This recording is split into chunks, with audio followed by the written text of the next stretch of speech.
1.5 ঘণ্টাৰ মূৰত মাত্ৰ 100 মিটাৰহে আগবাঢ়িছোঁ। কি ভয়ানক যাম বাপৰে।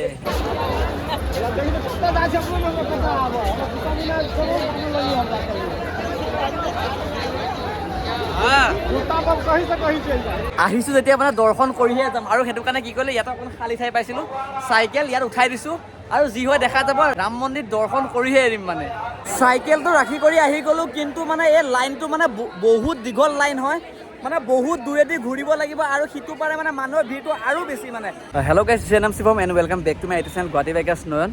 কালি আমি ইয়াতে আছিলোঁ চুলতানপুৰত পেট্ৰল পাম্প এটাত, মানে প্ৰথমে মন্দিৰ এটাত গৈছিলোঁ, যিহেতু মানে মন্দিৰটো চাৰিআলিত লগতে হয় আৰু মানে বহুত মানুহ অহা যোৱা কৰি থাকে, সেইটো কাৰণে মানে তাত প্ৰব্লেম হ'ব বুলি কালি মানে আমি কি কৰিলোঁ, ওচৰতে থকা পেট্ৰল পাম্প এটাত আহি গ'লোঁ আৰু ইয়াতে মানে আমাৰ টেণ্ট লগাইছিলোঁ আৰু এতিয়া মানে আমি বস্তুবোৰ পেকিং কৰি আছোঁ আৰু আজি ৰাইডটো হ'বলৈ গৈ আছে চুলতানপুৰৰ পৰা ayodhyaলৈকে, ayodhya ৰাম মন্দিৰলৈকে। জয় শ্ৰীৰাম। পেট্ৰল পাম্পৰ পৰা ওলাই ইয়াতে মানে এতিয়া মানে ফ্ৰণ্টতে দোকান এখন মানে ব্ৰেকফাষ্টটো কৰি ল'লোঁ আৰু আজি মানে ইয়াত মানে ৰুটি চুটি একো নাপালোঁ, তাৰ কাৰণে মানে চাহ চিংৰা আৰু কল তেনেকৈ খাই লৈছোঁ আৰু আগত মানে য'ত ভাল হোটেল পাম তাতে মানে ৰখি কেনে খাই দিম বাৰু। আৰু এতিয়া ইয়াতে বেছি দেৰি নকৰি এতিয়া চিধা মানে ayodhyaলৈকে গৈ থাকিম, গতিকে আপোনালোকৰ ভিডিঅ'টো শেষলৈকে চাই থাকিব। 28 কিলোমিটাৰ মানে ট্ৰেফিক জামত ফচি কোনো মতে মানে যেন তেন ওলাই আহি এতিয়া মানে ফ্ৰী ৰাস্তা পাইছোঁ আৰু ইমানে ট্ৰেফিক জাম আছিল, মানে চাইকেল মানে লৰাবই জেগা নাছিল, মানে যেনে তেনে মানে বাছৰ মাজে মাজে কোনো মতে মানে পাৰ হৈ আহিলোঁ আৰু এতিয়া মানে এইখিনি কি জেগা পাইছে নাজানো, ইয়াতে ৰখিছোঁ আৰু মোৰ লগত যোনটো আছিল সি মানে এতিয়াও মানে মোতকৈ আৰু বহুতখিনি দূৰতে থাকি গ'ল, সেইকাৰণে মানে তাৰ কাৰণে ৰখিছোঁ ইয়াতে অলপ ৰখিছিলোঁ আৰু মানে হঠাৎ বতৰটো একেবাৰে বহুত বেয়া হৈ গ'ল, একদম কোলা মোলা হৈ আহিছে, এনেকুৱা লাগিছে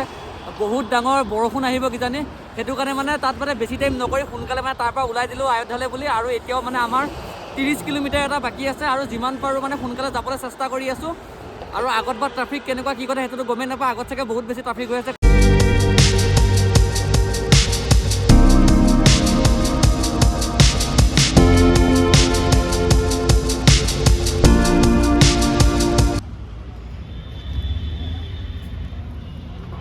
কি শনি লাগিছে একো ধৰিবই পৰা নাই দিয়ক, মানে কালিও সেই আগবেলাটো এই মানে লিক ওলাই কেনে বৰবাদ, আজিও মানে হঠাৎ মানে পাম নাইকিয়া হৈ থাকিল, কি হৈছে একো ধৰিবই পৰা নাই, মানে লিকে ওলাইছে নে কি হ'ল গমেই নাপাওঁ। এতিয়া মানে ওচৰতে চাইকেল দোকান বিচাৰি আছোঁ, কিন্তু চাইকেল দোকানো পোৱা নাই। আৰু এতিয়া মানে ইয়াতে পেট্ৰল পাম্প এটাত আহিছিলোঁ হাৱা দিবৰ কাৰণে, ইয়াৰো মানে মেচিনটো বেয়া আৰু ইয়াত সুধোঁতে কৈছে বোলে ইয়াৰ পৰা আৰু 1 কিলোমিটাৰমান দূৰত এখন চাইকেল দোকান আছে, এতিয়া তালৈকে গৈ থাকোঁ আৰু উপায় নাই, বেছি দূৰ যাবলগীয়া নহ'লে ওচৰতে মানে চাইকেল দোকানখন পাই গ'লোঁ আৰু এতিয়া মানে ইয়াতে আহিছোঁ, তাকে এতিয়া চেক কৰিব দিছোঁ। মানে প্ৰথম দিনাখন হৈছে নিজে নিজে হাৱাটোৱে নাইকিয়া হৈ থাকিলে মানে লিকে ওলাইছে, তাকে চেক কৰিব দিছোঁ আৰু চেক কৰাৰ পিছত গম পোৱা যাব মানে লিকে ওলাইছে নে নিজে নিজে হাৱাটো গুচি গ'ল।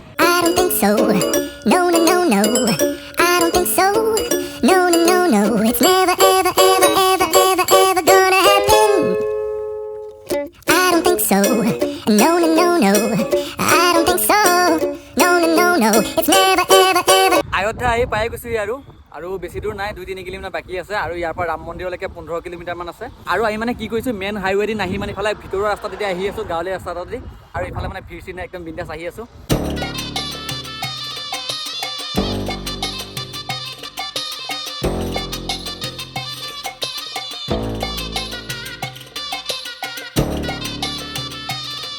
আৰু এইফালে মানে ৰাস্তাবোৰ সঁচাই বহুত বেছি ধুনীয়া দিয়ক, মানে একে ৰাস্তাত দুয়ো কাষে মানে একদম পুৰা গছ লগোৱা হৈ আছে, মানে সঁচাই বহুত ভাল লাগে এনেকুৱা ৰাস্তাবোৰ। আৰু ময়ো মানে এতিয়া ইয়াতে ৰখিছোঁ মানে ফটো উঠিম বুলি, কিন্তু এতিয়া ফটো মাৰি দিয়া মানুহে নাই, সেইকাৰণে কি কৰিছোঁ নিজেতো ফটো উঠিব পৰা নাই, সেইকাৰণে চাইকেলখনকে ফটো উঠাইছোঁ মানে।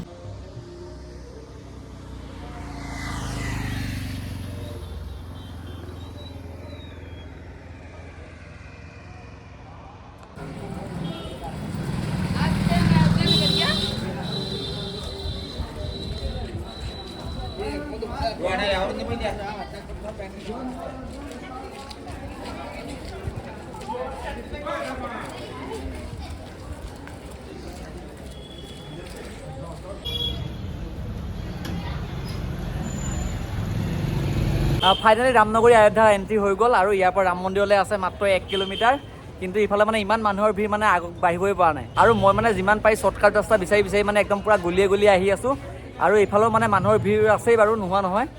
আৰু ইয়াৰ পৰা 1 কিলোমিটাৰ বাকী আছে, এতিয়া তালৈকে গৈ আছোঁ আৰু তাত চাই লওঁগৈ আৰু তাত গৈ ক'ত থকা সুবিধা পাওঁ তাক চাবগৈ লাগিব।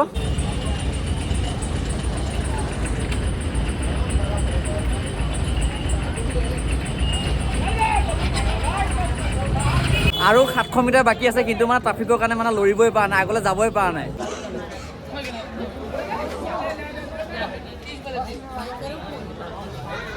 কি জেগাত আহি ফচিলোঁ একো ধৰিবই পৰা নাই, মানে 1 ঘণ্টা হৈ গ'ল তেতিয়াৰ পৰা মানে সেই একেটা জেগাতে আছোঁ, অকণো লৰিবই পৰা নাই। 1.5 ঘণ্টাৰ মূৰত মাত্ৰ 100 মিটাৰহে আগবাঢ়িছোঁ। কি ভয়ানক যাম বাপৰে।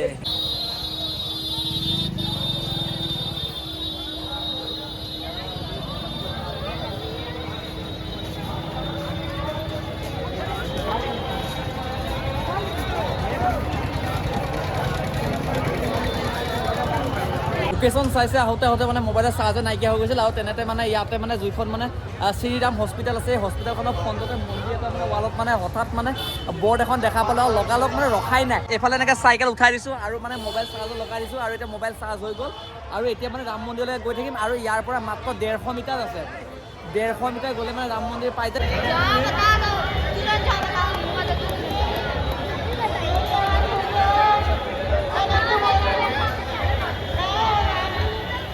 আৰু কুম্ভ মেলাতকৈ মানে ইয়াত ভিৰটো বহুত বেছি দিয়ক, মানে ইয়াত এটাই ৰাস্তা, আৰু কুম্ভ মেলাত জেগাটো বহুত ডাঙৰ আছিল, তাৰ কাৰণে মানে মানুহ বেছি আছিল যদিও মানে ভিৰটো ইমান নাছিল, আৰু ঠেলা হেঁচাটো কম আছিল। মানে ইয়াত মানে ৰাস্তা এটা কিন্তু মানুহ বহুত, সেইটো কাৰণে মানে ইয়াত মানে অলপ মানে ঠেলা হেঁচাটো বেছি হৈছে। আৰু এতিয়া মানে মই এইটোৱে ভাবি আছোঁ যে মানে চাইকেলখন লৈ যাওঁ কেনেকৈ, বেছি দূৰ নাই, 150 মিটাৰ আছে, কিন্তু মানে চাইকেলখন লৈ যোৱাটো এতিয়া মোৰ চিন্তা হৈছে মানে ইয়াৰ পৰা।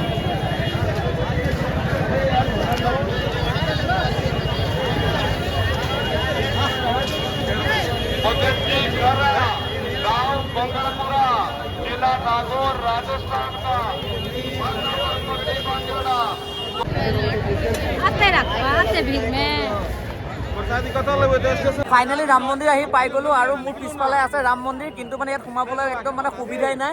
তেতিয়া যে দেখাইছিলোঁ সেইখন আছিলে এক্সিট গেট, আৰু এইখন হৈছে মানে ইয়াৰে এণ্ট্ৰি গেট। আহিছোঁ যেতিয়া মানে দৰ্শন কৰিহে যাম, আৰু সেইটো কাৰণে কি কৰিলোঁ, ইয়াতে অকণ খালী ঠাই পাইছিলোঁ, চাইকেল ইয়াত উঠাই দিছোঁ, আৰু যি হয় দেখা যাব, ৰাম মন্দিৰ দৰ্শন কৰিহে এৰিম মানে।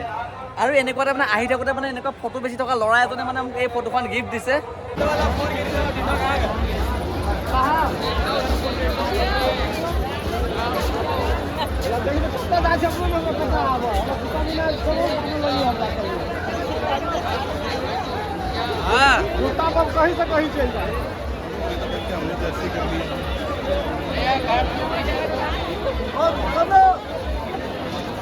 চাইকেলটো ৰাখি কৰি আহি গ'লোঁ, কিন্তু মানে এই লাইনটো মানে বহুত দীঘল লাইন হয়, মানে বহুত দূৰেদি ঘূৰিব লাগিব, আৰু সিটো পাৰে মানে মানুহৰ ভিৰটো আৰু বেছি মানে।